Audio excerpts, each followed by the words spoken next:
অন্যদিকে টুলু মণ্ডল বীরভূমের পাথর ব্যবসায়ী, যার সম্পত্তির তালিকা ক্রমেই দীর্ঘ হচ্ছে, এখনো কিন্তু তার কোনো হদিশ পায়নি পুলিশ। আর এরই মধ্যে আত্মীয়ের পর এবার গ্রেফতার করা হলো টুলু মণ্ডলের ম্যানেজারকে।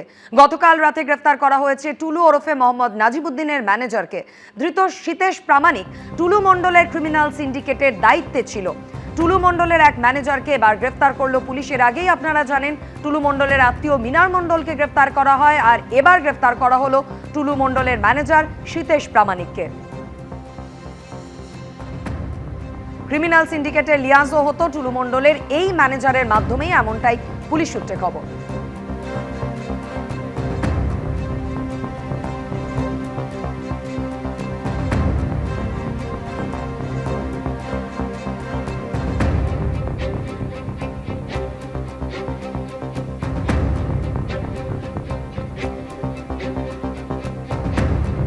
তবে শুধু স্টোন কিংই নন, একই সঙ্গে রোড কিংও ছিলেন এই টুলু মণ্ডল। পথশ্রী থেকে প্রধানমন্ত্রী গ্রাম সড়ক যোজনা বোর্ডের নিচে জ্বলজ্বল করছে টুলু মণ্ডলের ঠিকাদারি সংস্থার নাম। কাজ শেষের 5 মাসের মধ্যেই সেই রাস্তার অবস্থা তথৈবচ।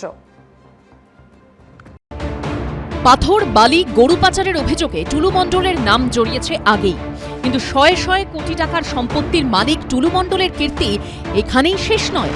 বীরভূম জেলায় খোঁজ নিয়ে জানা গেল টুলু মণ্ডল শুধু সেখানকার স্টোন সম্রাট নয়, টুলু মণ্ডল রোড কিংও। রাস্তা তৈরি টেন্ডারে একচেটিয়া আধিপত্য ছিল টুলু মণ্ডলের সংস্থার।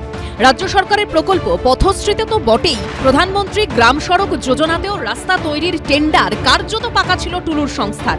এখনো রাস্তায় বোর্ডের নিচে জ্বলজ্বল করছে মণ্ডল স্টোন প্রোডাক্ট প্রাইভেট লিমিটেডের নাম।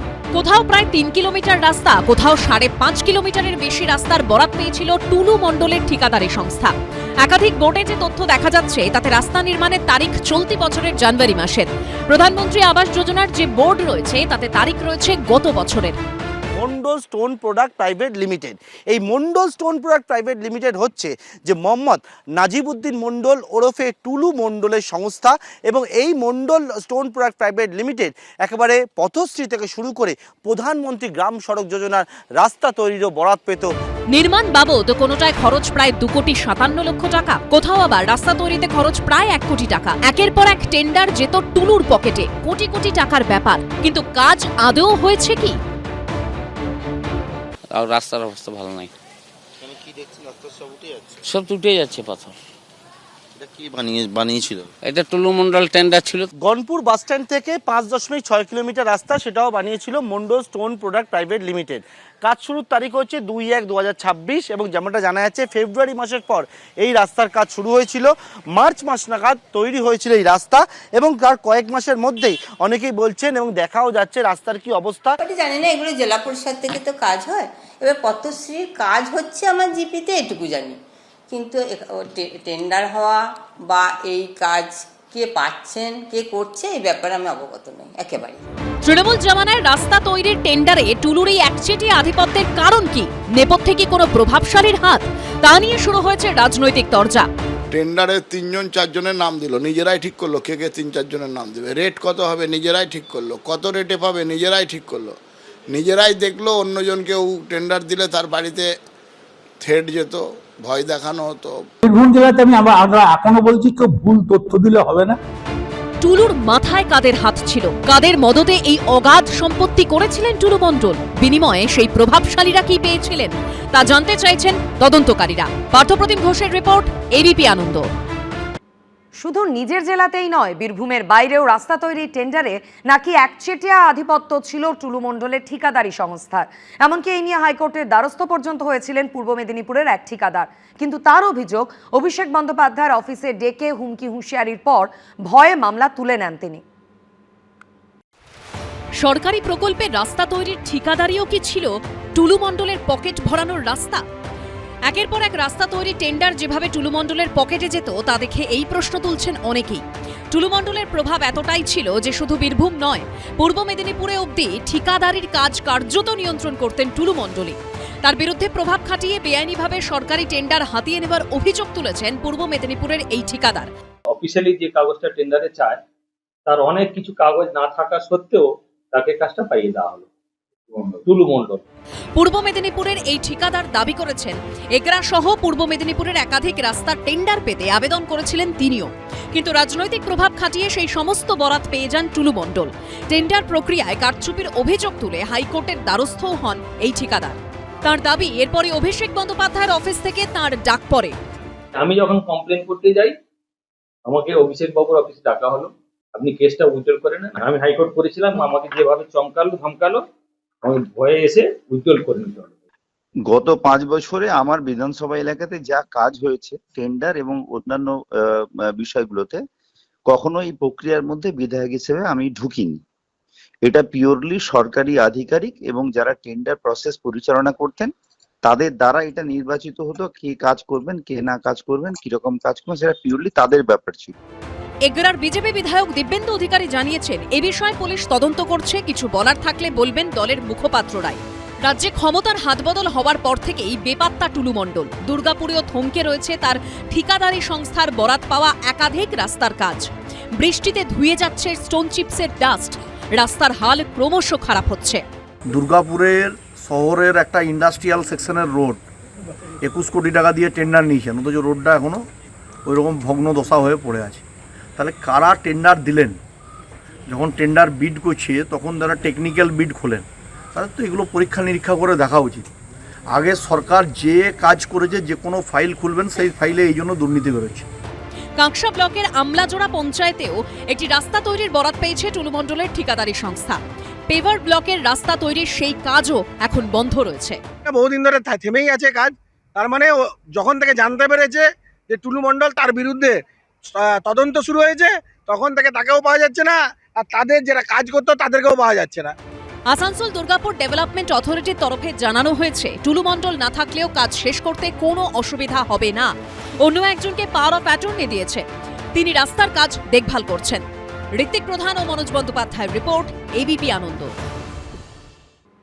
বীরভূমের মোহাম্মদ বাজারে টুলু মণ্ডলের বিশাল পার্কিং লটের হদিশ মিলেছে। এখান থেকেই বালি এবং স্টোন চিপসের রমরমা ব্যবসা চালিয়েছেন তিনি, কিন্তু অভিযোগ এই পুরো কারবারি চলত পঞ্চায়েতের অনুমতি ছাড়া। এমনকি মোহাম্মদ বাজার থানার পাঠানো চিঠির উত্তরে মোহাম্মদ বাজার পঞ্চায়েত সাফ জানিয়ে দিয়েছে ব্যবসা করার জন্য তাদের তরফে কোনো ট্রেড রেজিস্ট্রেশন সার্টিফিকেটই দেওয়া হয়নি টুলু মণ্ডলকে। তবে কি নথি ছাড়াই ব্যবসা চালাতেন তিনি? কাদের প্রশ্রয়? এই প্রশ্নই এবার উঠছে।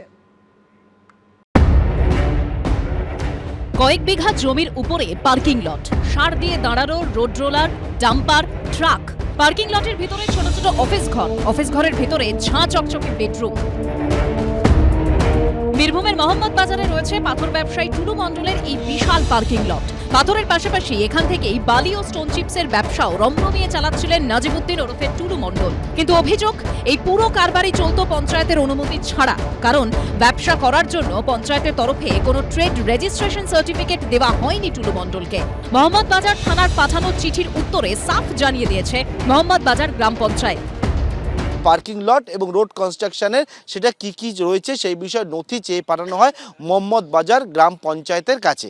কিন্তু মোহাম্মদ বাজার গ্রাম পঞ্চায়েতের কাছে এই নথি যখন মোহাম্মদ বাজার থানা চেয়ে পাঠায়, তার উত্তরে একেবারে মোহাম্মদ বাজার গ্রাম পঞ্চায়েত তার চিঠি দিচ্ছে। সেই চিঠিতে একটা হচ্ছে মোহাম্মদ বাজার থানা পাঠাচ্ছে গ্রাম পঞ্চায়েতকে, এবং গ্রাম পঞ্চায়েত চিঠি দিয়ে জানাচ্ছে যে তাদের কাছ থেকে কোনো রকমভাবে কোনো ট্রেড লাইসেন্স এই মোহাম্মদ নাজিমুদ্দিন বা টুলু মণ্ডলকে ইস্যুই করা হয়নি। এই দুটোর ক্ষেত্রে আমাদের মোহাম্মদ বাজার পঞ্চায়েত থেকে কোনো কিছু নেয়নি। সত্যি এই ব্যাপারে আমি জানতাম না, আমি সত্যি কথা বলছি যে ওই মানুষটার মানে আমি নামে পরিচিত, আমার সাথে কোনো।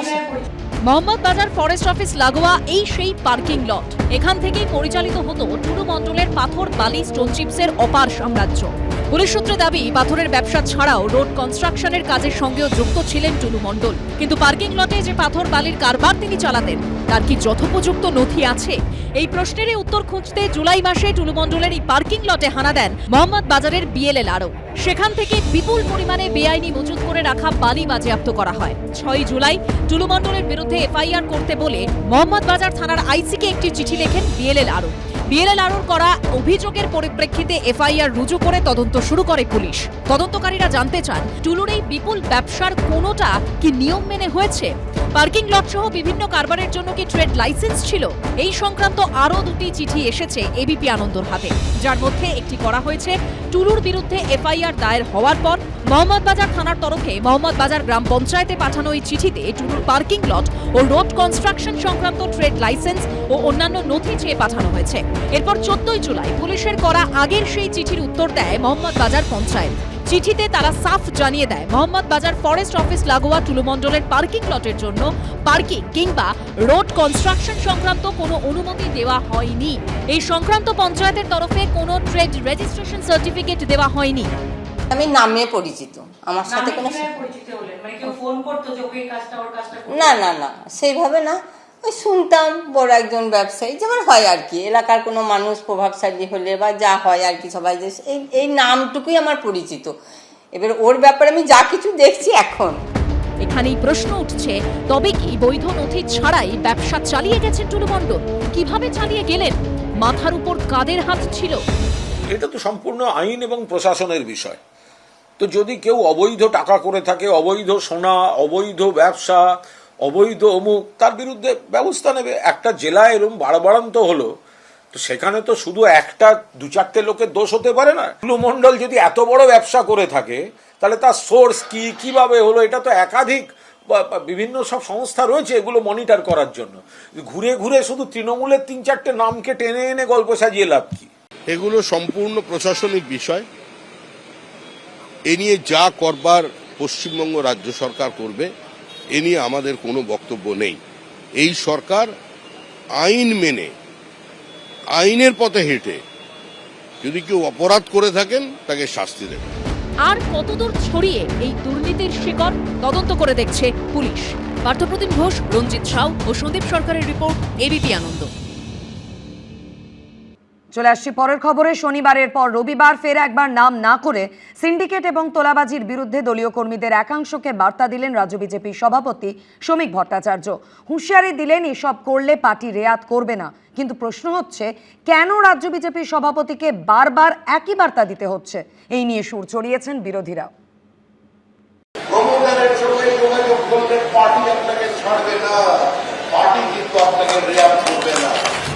দুর্নীতি, সিন্ডিকেট, তোলাবাজি, কাটমানি, পর্যবেক্ষকদের মতে এসবের লাগাম ছাড়া বারবারন্ত থেকে মুক্তি পেতেই রাজ্যে পরিবর্তন করেছে পশ্চিমবঙ্গবাসী। কিন্তু বিজেপি সরকার আসার পরেও কি সেই ছবিটা পাল্টায়নি? প্রশ্নটা উঠছে কারণ এ নিয়ে দলীয় নেতাকর্মীদের একাংশের উদ্দেশ্যে ফের সতর্কবার্তা দিতে শোনা গেল খোদ বিজেপির রাজ্য সভাপতি শ্রমিক ভট্টাচার্যকে। পুলিশই হোক আর সে বিজেপির কোনো নেতাই হোক, কাউকে প্রোটেকশন দিতে গেলে আর মিউনিসিপ্যালিটি অফিসে যাতায়াত বাড়িয়ে দিলে পার্টি তার বিরুদ্ধে ব্যবস্থা নেবে। যা করবে সরকার করবে। এটা প্রথমবার নয়, শনিবারও এক অনুষ্ঠান থেকেও তার গলায় শোনা গিয়েছিল কার্যত একই সুর।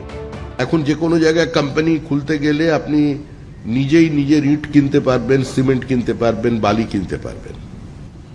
কেউ যদি যায়, ফোন করার ব্যবস্থা আছে, ফোন করবেন, দেখবেন হয় সে সেখান থেকে চলে গেছে, না হলে লকআপের ভিতরে ঢুকে গেছে। এই ব্যবস্থা আমরা অন্তত করতে পেরেছি, কিন্তু সর্বত্র করতে পারা গেছে এটা এই কথা বললে মিথ্যাচার করা হবে, করতে পারিনি।